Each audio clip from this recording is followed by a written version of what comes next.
Good morning friends, welcome to level up education. Madhya Pradesh कौशल विकास संचालन द्वारा आयोजित ITI ट्रेनिंग ऑफिसर्स के लिए हम कंप्यूटर अवेयरनेस की तैयारी कर रहे हैं। आज है 19 जुलाई 2020। तो चलिए शुरू करते हैं।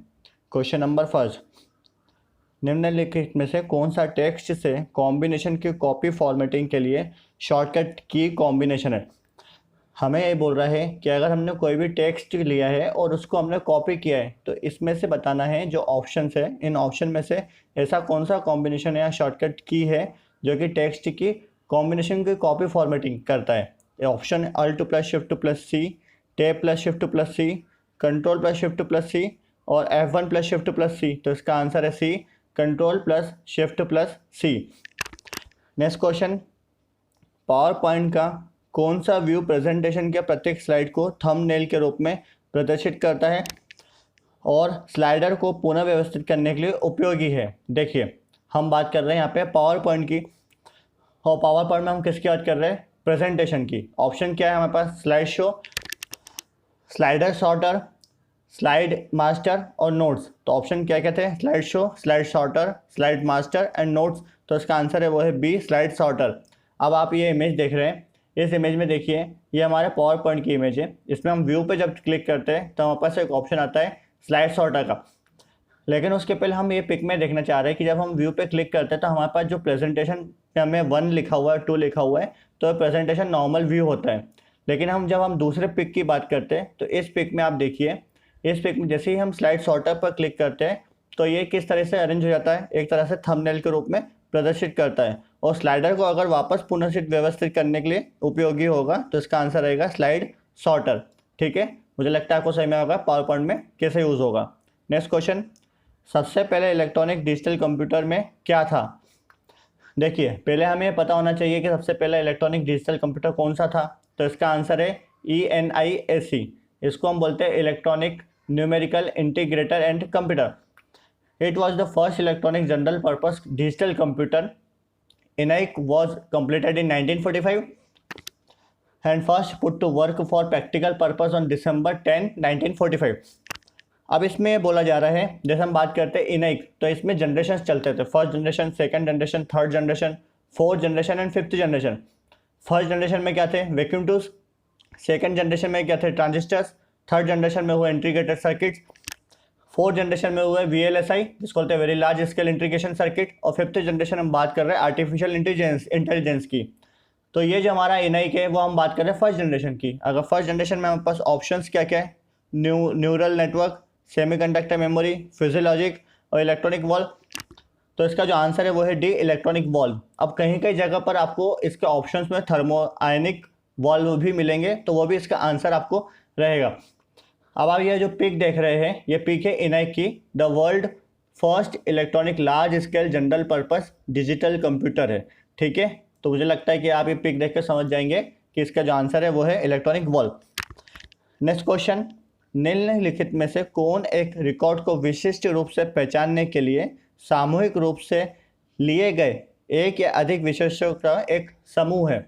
देखिए, अब हम बात कर रहे हैं यहाँ पे किसकी? एक रिकॉर्ड को विशिष्ट रूप से पहचानने के लिए सामूहिक रूप से लिए गए एक या अधिक विशेषताओं का एक समूह है।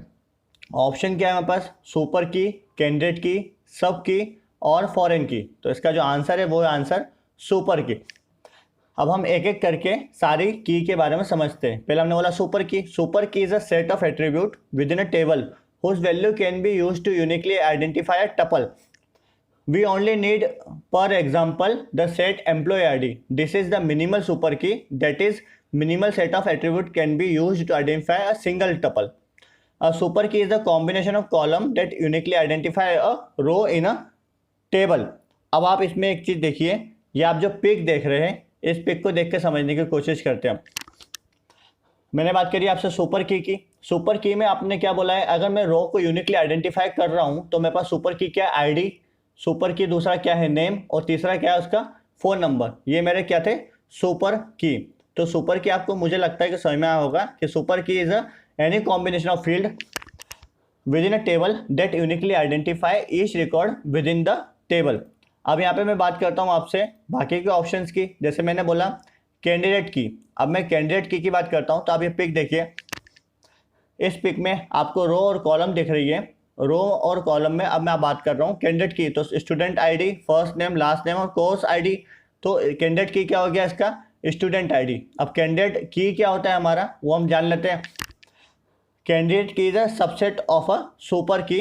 अ candidate key is single field और the list combination of field that uniquely identify each record in a table. The list combination of field distinguish a candidate key from super key. Each table must have at least one candidate key, but at the same time can have several. ठीक है, clear है आपको कि यहाँ पे candidate की क्या होगा। अब हम बात करते हैं हमारे पास बाकी की कीज़ की। तो बाकी की कीज़ हमारे पास जैसे क्या क्या होती है, सब की, फॉरेन की और प्राइमरी की। ये पिक देखिए, इस पिक में आपको दिख रहा होगा, देखिए एक कस्टमर टेबल है और दूसरा क्या है, ऑर्डर। कस्टमर टेबल में जो कस्टमर्स है हमारे पास में, वही ऑर्डर में ऑर्डर नंबर है। अगर कस्टमर टेबल में कस्टमर नंबर हमारा प्राइमरी की जैसा वर्क करता है, तो ऑर्डर के अंदर ऑर्डर नंबर भी प्राइमरी की जैसा वर्क करेगा।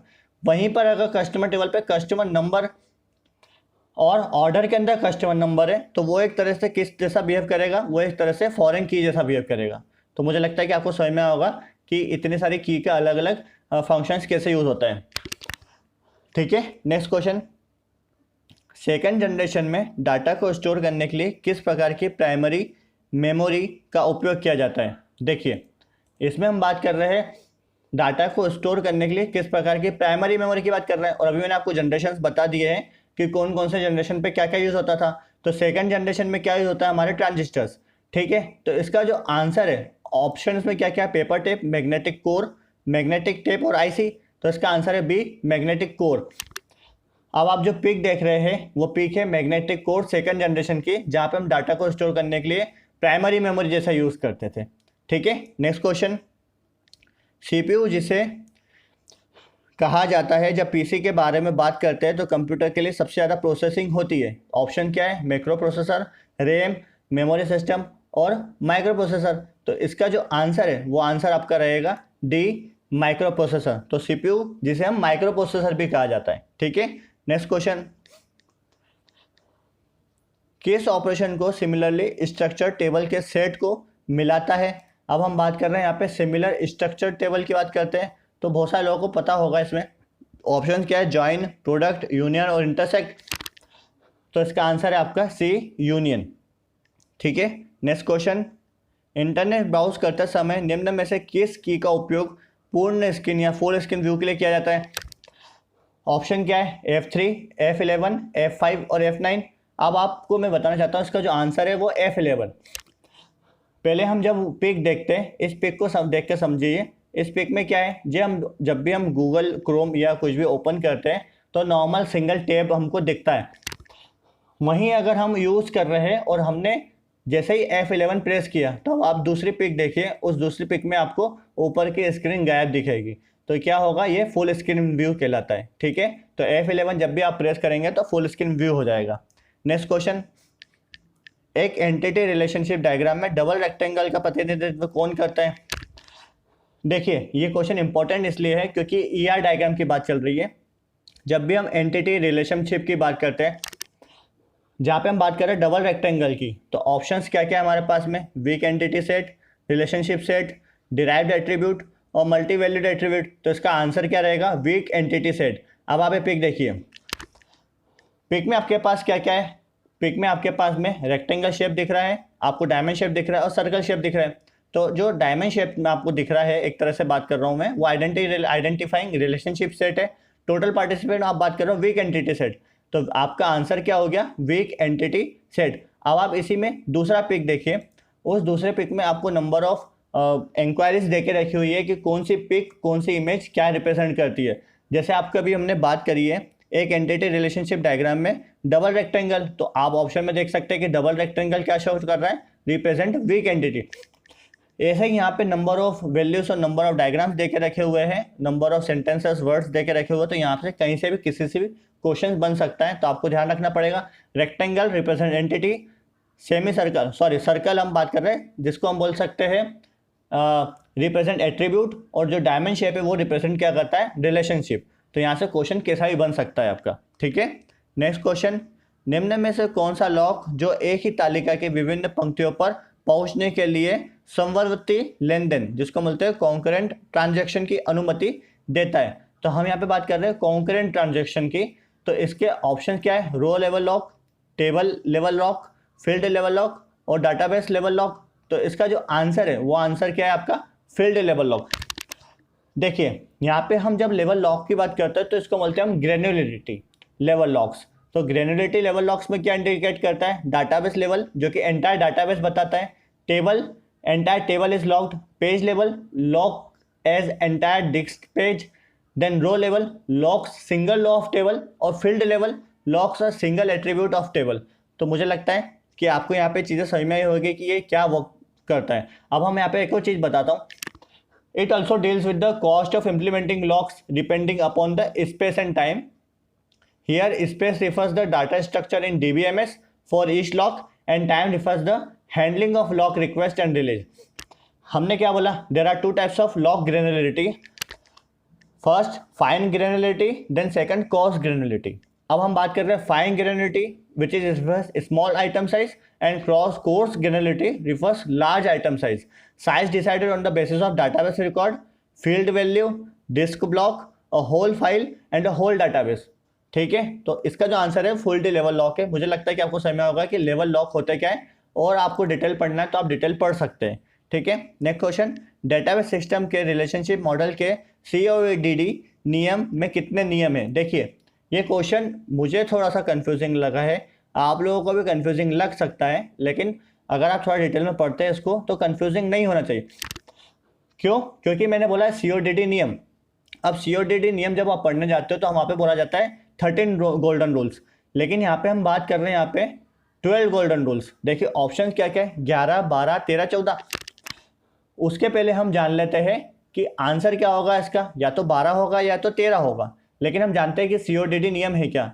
इफ हमने बोला EF code is a computer scientist whose first outlined the relation model which now became the most popular and one and only database model. ठीक है, अब वहाँ पे मैंने आपको क्या बोला? आंसर में क्या है? 11, 12, 13, 14। तो इसका आंसर क्या है? 13। वो क्यों है? क्योंकि कोड ने जो प्रपोज किया था वो 13 गोल्डन रूल्स प्रपोज किए थे, जो कि लिस्ट होता है फ्रॉम 0 to 12। लेकिन it is popularly known as code 12 rule which are used as a yardstick to test the quality of relationship या relational database management system. Till now, अभी तक हम ये बोलना चाहते हैं कि एक ओरेकल ही है, जो ओरेकल की बात कर रहा हूँ मैं आपसे, क्योंकि टिल नाउ तक ओरेकल ने 13 रूल फॉलो नहीं कर रहा है। तो वो कितने रूल फॉलो कर रहा है? वो 8.5 रूल फॉलो कर रहा है। तो अभी तक till now none of the commercial product had follow all the 13 rules. अब आप ये दूसरा पिक देखिए, आप ये दूसरे पिक की बात कर रहा हूँ मैं आपसे। तो इस पिक में आपको समझने की जरूरत है कि मैंने क्या बोला? 12 रूल्स, और जैसे बुकलेट में अगर कहीं मिलेगा आपको या कहीं और पढ़ेंगे आप तो आपको मिलेगा 12 रूल्स, बट ये हमने बोला 13 रूल्स, क्योंकि स्टार्ट का हो रहा है 0 से। 0 आपका फाउंडेशन रूल है और 12 आपका नॉन सबवर्जन रूल्स है।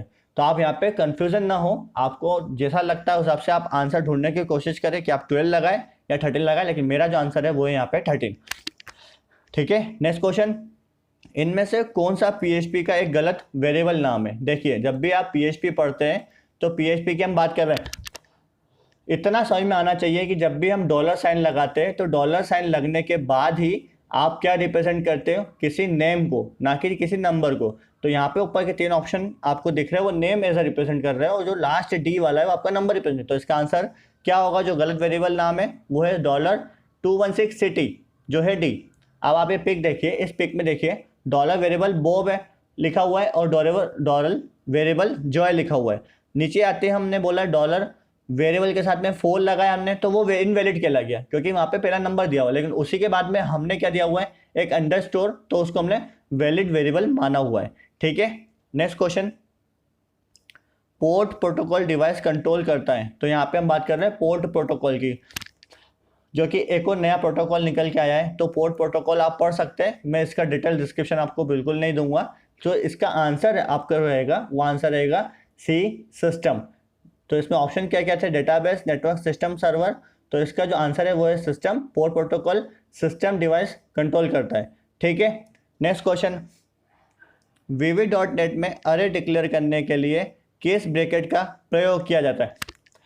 अब हम बात कर रहे हैं VB.NET में अरे डिक्लेयर करने के लिए। हमारे पास में ब्रैकेट्स 4 देके रखे हुए हैं। उन ब्रैकेट को जानने के पहले हम देख लेते हैं ये पिक। इस पिक में आपको देखिए हम क्या कर रहे हैं, डिक्लेयर कर रहे हैं अरे वेरिएबल्स। तो डिक्लेयर जब भी हम अरे वेरिएबल करते हैं तो हमारे पास क्या हुआ, एक डायमेंशन स्टेटमेंट आता है। डायमेंशन स्टेटमेंट के बाद में हमने एक अरे डिक्लेयर करा जो आपको एग्जांपल में दिख रहा होगा, ब्रैकेट के अंदर 30 लिखा हुआ है। ठीक है, वापस से हम क्वेश्चन पे आते हैं तो हमारे पास 4 तरीके के ब्रैकेट देके रखे हुए हैं। ब्रैकेट कौन कौन से, जैसे पहला जो ब्रैकेट है वो ब्रैकेट क्या कहलाएगा, आपका कर्ली ब्रैकेट और ब्रेसेस। सेकंड जो आपका ब्रैकेट है वो कौन सा, पैरेंथेसिस और राउंड ब्रैकेट। थर्ड आपका जो ब्रैकेट है वो स्क्वायर ब्रैकेट और बॉक्स ब्रैकेट है। ठीक है, और फोर्थ आपको है ही नहीं, ऑल है। तो इसका जो आंसर है वो कौन सा है, बी, पैरेंथेसिस ब्रैकेट। ठीक है, नेक्स्ट क्वेश्चन, इनमें से कॉम्बो बॉक्स के लिए स्टैंडर्ड प्रीफिक्स क्या है। तो जब भी हम बात करते हैं किसकी, कॉम्बो बॉक्स की, तो पहले हमें जानना है कि कॉम्बो बॉक्स है क्या।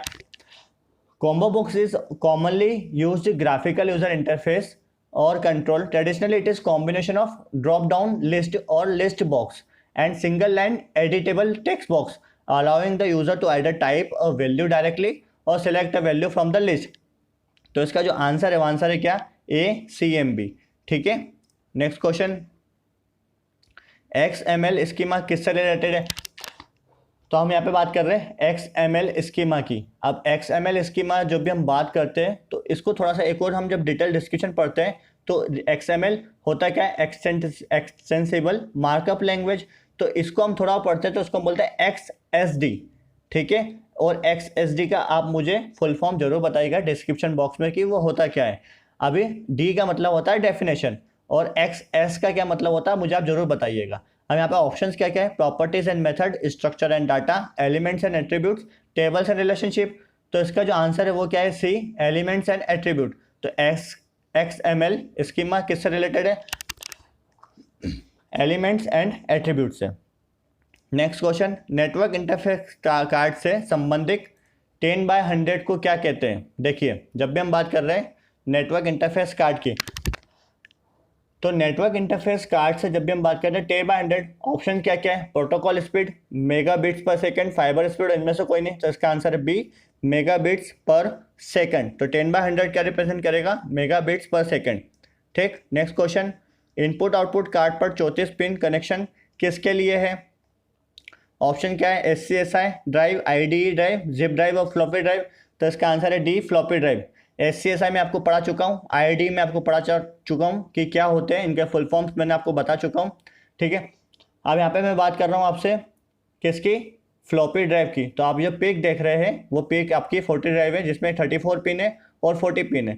ठीक है, आप ये पहली पिक देख रहे हैं। अब आप ये दूसरी पिक देखेंगे तो दूसरी पिक भी कौन सी रहेगी, आपकी फ्लॉपी ड्राइव की, जो कि 34 पिन कनेक्टर है, जो कि इनपुट आउटपुट कार्ड पर 34 पिन कनेक्शन के लिए होती है। ठीक है, नेक्स्ट क्वेश्चन, कट कमांड में फील्ड सेपरेटर को कैसे स्पेसिफाइड या उल्लेखित किया जाता है। तो जब भी हम बात करते हैं कट कमांड के लिए तो इसका ऑप्शन क्या है, hash name question mark, or option, dollar name question mark. तो इसका आंसर है A, hash name question mark. ठीक है, नेक्स्ट क्वेश्चन, इनमें से कौन सी कमांड फाइल को रीनेम करने के लिए उपयोग होती है। तो हम बात कर रहे हैं यहाँ पे फाइल को रीनेम करने के लिए कमांड की बात करते हैं। आपको पढ़ना इसलिए ज़रूरी है, ये पढ़ना इसलिए ज़रूरी है कि हम कमांड्स की बात कर रहे हो, कमांड्स हर एक जगह पर है, लेकिन यहाँ पे जो रीनेम, रिमूव, MV जिसको मूव बोल रहे हैं, और रीनेम बात कर रहे हैं REN, ये कहाँ यूज़ होती होगी, DOS, SQL या फिर हम लिनक्स या यूनिक्स की बात कर रहे हैं। ठीक है, तो ये आपको जानना जरूरी है क्योंकि आपको पढ़ना पड़ेगा। तो इसका आंसर क्या है, CMV। तो फाइल को रीनेम करने के लिए जो उपयोग होगी वो होगी आपकी CMV। ठीक, नेक्स्ट क्वेश्चन, इनमें से कौन इनवैलिड फाइल नेम है। तो इनमें से इनवैलिड फाइल नेम की अगर बात करते हैं, ऐसा क्वेश्चन इंपॉर्टेंट इसलिए है क्योंकि बहुत बार पूछा गया हुआ है और यहाँ पे जाके लोग कंफ्यूज होते ही है। शटरी, ट्रायल और इनमें से कोई नहीं। तो इसका जो आंसर है वो है डी, इनमें से कोई नहीं। तो क्या है, क्वेश्चन क्या था, इनमें से कौन इनवैलिड फाइल नेम है। तो क्या रहेगा, इसका आंसर है डी, इनमें से कोई नहीं। हमारे जितने भी शटरी, ट्रायल ये सारी वैलिड फाइल नेम्स है। ठीक है, नेक्स्ट क्वेश्चन, एम बिट के पैरेलल एडर को कंस्ट्रक्ट करने के लिए कितने फुल एडर की जरूरत पड़ेगी। तो जब भी हम एम बिट के पैरेलल एडर की बात करते हैं और उसमें हम फुल एडर की बात करते हैं तो इसका आंसर रहेगा आपका CM-1। एम बिट के पैरेलल एडर को कंस्ट्रक्ट करना है तो हम M-1 फुल एडर लगाएंगे। ठीक है, नेक्स्ट क्वेश्चन, फायरफॉक्स कौन सा रेंडर इंजन उपयोग करता है? देखिए, इस क्वेश्चन को बहुत सारे लोग जानते होंगे, बहुत सारे लोग समझते होंगे, लेकिन जो लोग नहीं जानते उनको मैं समझाने की कोशिश करता हूँ। मैंने बोला फायरफॉक्स कौन सा रेंडरिंग इंजन उपयोग करता है, तो ऑप्शन क्या है? वेबकिट, गेको, फिर ट्रिडेंट एंड पेस्टो। तो इसका आंसर है बी, गेको। अब गेको क्या है? Gecko is a web browser engine use in many applications developed by Mozilla Foundation and Mozilla Corporation as well as in many other open source software projects. Gecko is free and open source software subject to terms Mozilla Public License version 2. ठीक है, ये होता है आपका gecko, web browser एक तरह से use कर सकते हैं। अब आप ये पिक देखिए, इस पिक में आपको फायरफॉक्स ओएस दिख रहा होगा, लेकिन ये फायरफॉक्स ओएस में मैंने एरो बना के रखा हुआ है, तो इस फायरफॉक्स ओएस में आपको एक एनिमल दिख रहा होगा। ठीक है, ये आपको दूसरा पिक। अब आप इसके बाद नेक्स्ट पिक जो देखेंगे, उस नेक्स्ट पिक में आपको दिखेगा, मैंने जो आपको फायरफॉक्स दिखाया था वो फायरफॉक्स, और उसी में जो एनिमल दिख रहा था उसी को हम बोलते हैं गेको।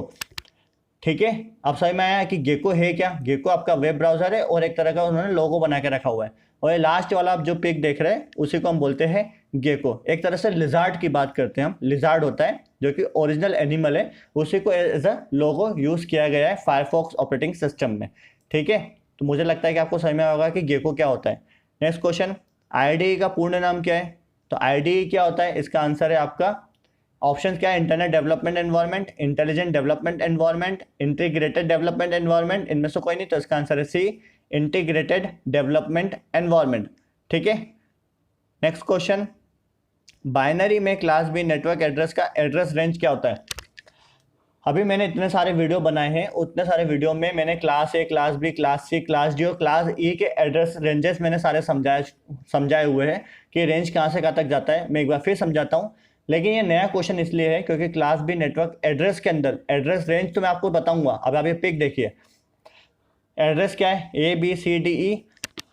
रेंज क्या है? From 1 to 126, 128 to 191, 192 to 223, 224 to 239, 242 to 254। अब हम बात कर रहे हैं यहाँ पे क्लास बी की, तो इसमें बी में क्या था? 128 से लेकर 191 तक आपकी रेंज थी। डिफॉल्ट सबनेट क्या था? 255, 255, 0 एंड 0। डी और ई के लिए reverse for multitasking, multicasting and E के लिए एक्सपेरिमेंटल था। अब वापस से क्वेश्चन आते हैं, तो बाइनरी क्या क्या है हमारे पास? 01x, 10x, 0x and 1110x। अब यहाँ पे हम बात कर रहे हैं कि बाइनरी सिस्टम क्या होगा, और वो भी क्लास बी के अंदर उसके एड्रेस रेंज में। अब आप दूसरा पिक देखिए, इस पिक में मैंने क्लास दी हुई है ए बी सी डी ई।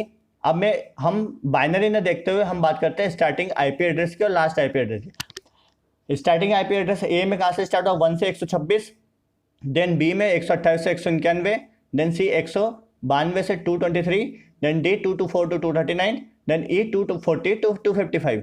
हमारा जो क्वेश्चन था उस क्वेश्चन में बोला गया है कि क्लास बी के लिए क्या होगा, तो इसका आंसर है बी 10XX। अब हम क्वेश्चन पे आते हैं, तो इसका आंसर क्या होगा? 10XX। अब आप देखिए, पिक देखिए, पिक में क्या दिख रहा था हमको? पिक में हमको ये दिख रहा है कि जो क्लास ए है वो क्या है? 0XX, और जो क्लास हम बात कर रहे हैं किसकी? सी और डी की, तो क्लास सी क्या है? 1110X। तो जो बाइनरी वैल्यूज है वो स्टार्टिंग कैसे होती है? 0 से, देन 10, देन 111, देन 1110, देन 4 बार हमारे 1 आएंगे, या फिर हम बोल सकते हैं 41। तो हमारा जो फर्स्ट ऑप्शन ए है 01XX, वो आपका कैसा है? इनवैलिड। ठीक है, तो मुझे लगता है कि आपको समझ में होगा कि बाइनरी सिस्टम वर्क कैसे करता है एड्रेस रेंजेस के अंदर। ठीक है, अब पिछले वीडियो में मैंने आपसे एक क्वेश्चन पूछा था, और क्वेश्चन ये था आपका, .NET में कितने प्रकार के प्रोजेक्ट होते हैं? तो इसका आंसर है आपका 7। नेक्स्ट वीडियो के लिए आपका क्वेश्चन ये है, इनमें से कौन राउटर फंक्शन का वर्णन करता है? तो ऑप्शन क्या? Packet switching, packet filtering, part selection, या ये सभी। ठीक है, अगर आपको वीडियो अच्छा लगा है तो please like, share and subscribe जरूर करें। आप हमसे टेलीग्राम लिंक पर भी जुड़ सकते हैं, वहाँ पे आपको PDF मिल जाएगी, और सारी पुरानी PDF भी आपको मैंने उसमें दे के रखी हुई है टेलीग्राम में। आपको इस वीडियो की PDF भी लिंक इस डिस्क्रिप्शन बॉक्स में मिल जाएगी, और बेल आइकन को प्रेस करना ना भूलें फॉर द नेक्स्ट नोटिफिकेशन। और अगर आप यहाँ तक आए हैं और पूरा वीडियो देखा है तो आप इस वीडियो को लाइक, शेयर एंड सब्सक्राइब जरूर करें। Thank you very much.